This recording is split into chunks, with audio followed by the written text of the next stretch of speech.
मैं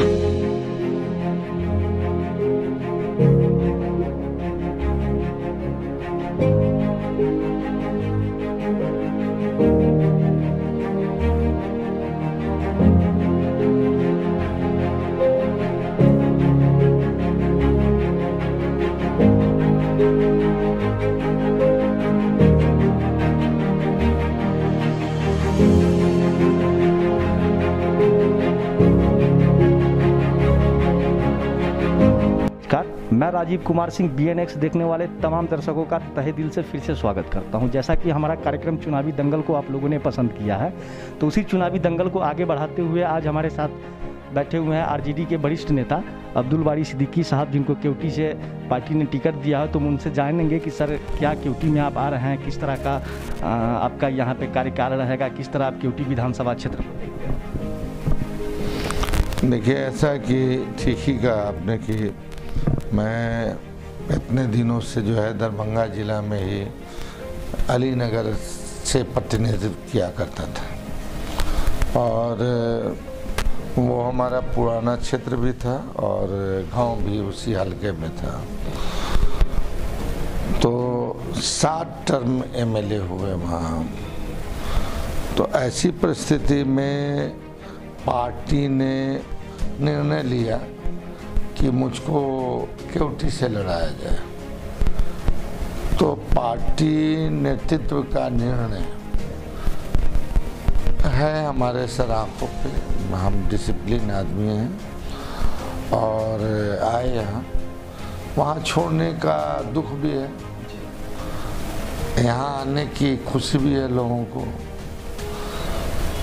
मैं अपने राजनीतिक जीवन में जो हमारा सबसे बड़ा हथियार है कहिए, वो है निष्ठा, लगन, ईमान, सामाजिक सद्भाव, धार्मिक सद्भाव और विकास।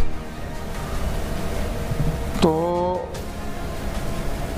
मैं करके भी दिखाया है अपने इलाके में, और ये हमारी पूंजी है सामाजिक सद्भाव का, धार्मिक सद्भाव का, आपसी भाईचारे का, विकास का और बिना भेदभाव के राजनीति का। उसी आधार पर हम चुनाव लड़ रहे हैं। सर, जैसा कि अलीनगर में आप रहे तो चौमुखी विकास वहाँ देखने को मिला। अभी हम लोग केवटी में भी सर्वे किए तो लोगों में काफ़ी उत्सुकता है आपके नाम को लेके, तो आप उन लोगों को क्या संदेश देंगे? हम निराश नहीं करेंगे।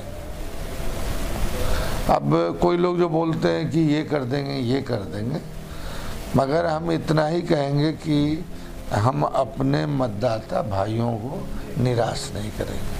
सर, रैयाम चीनी मिल के बारे में आप क्या सोच रखते हैं? बरसों से आज भी युवा वहाँ बेरोजगार है।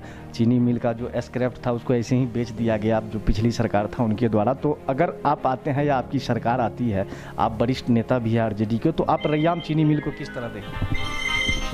देखिए, ऐसा मैंने कई बार कहा है, विधानसभा में भी कहा है,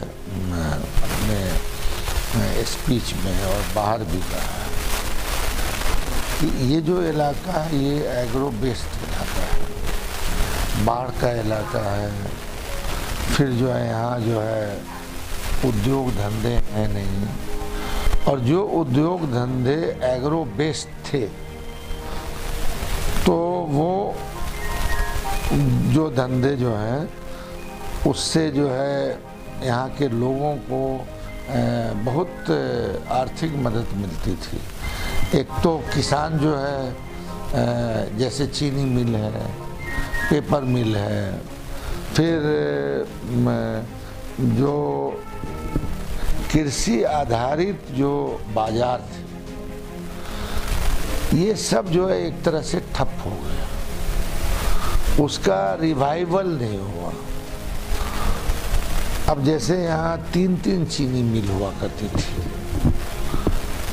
रैयाम चीनी मिल, लोहट चीनी मिल, फिर आपको सकरी चीनी मिल, तीनों बंद हो गए। तो अब यहाँ के किसानों का जो एक आय का स्रोत था तो वो बंद हो गया। मजदूरों को जो मजदूरी मिलती थी वो बंद हो गया, जो कर्मी थे उसमें जो नौकरी मिलती थी वो बंद हो गया। तो ये जो इलाका ऐसा नहीं है कि इसमें एग्रो बेस्ड जो है संभावनाएं नहीं है, एग्रो बेस्ड संभावनाएं हैं। और संभवतः आप लोगों को याद होगा कि Nitish ji as a chief minister जब रैयाम चीनी मिल के मैदान में उन्होंने मीटिंग की थी, तो उन्होंने सार्वजनिक रूप से हेडलाइन छपा था कि साहब इस चीनी मिल के चिमनी से जब तक धुआं नहीं निकलेगा मैं वोट मांगने नहीं आऊँगा। तो मैं समझता हूँ कि अगर ईमानदारी का जो भी अंश है उनमें, समझा कि नहीं, तो उनको तो मतलब अब 10 साल से ज़्यादा हो गया घोषणा किए हुए, तो उनको तो एक तो माफ़ी मांगनी चाहिए कि साहब हमने झूठा वादा किया, हमको माफ़ कर दो। और दूसरा जो है उनको तो वोट मांगना भी नहीं चाहिए, और वोट मांगेंगे भी तो मिलेगा नहीं। जैसा कि अभी देख रहे हैं महाआस्था पर दुर्गा पूजा चल रहा है, कोविड-19 है, उसके तुरंत बाद इलेक्शन है, तो ऐसे में आप आम जनता को क्या संदेश देंगे कोविड-19? देखिए ऐसा है कि कोविड जो 19 है ये महामारी है दुनिया में। अब तो लोग जो है धीरे धीरे जो है लाइफ का जो है पार्ट बना रहे हैं, मगर इस महामारी से बचने के लिए जो मिनिमम उपाय किया जा सकता है वो लोगों को करना चाहिए। हमारे बहुत सारे, हम ही खुद कोविड ग्रसित थे और 21-22 रोज जो है मैं एम्स में भर्ती था।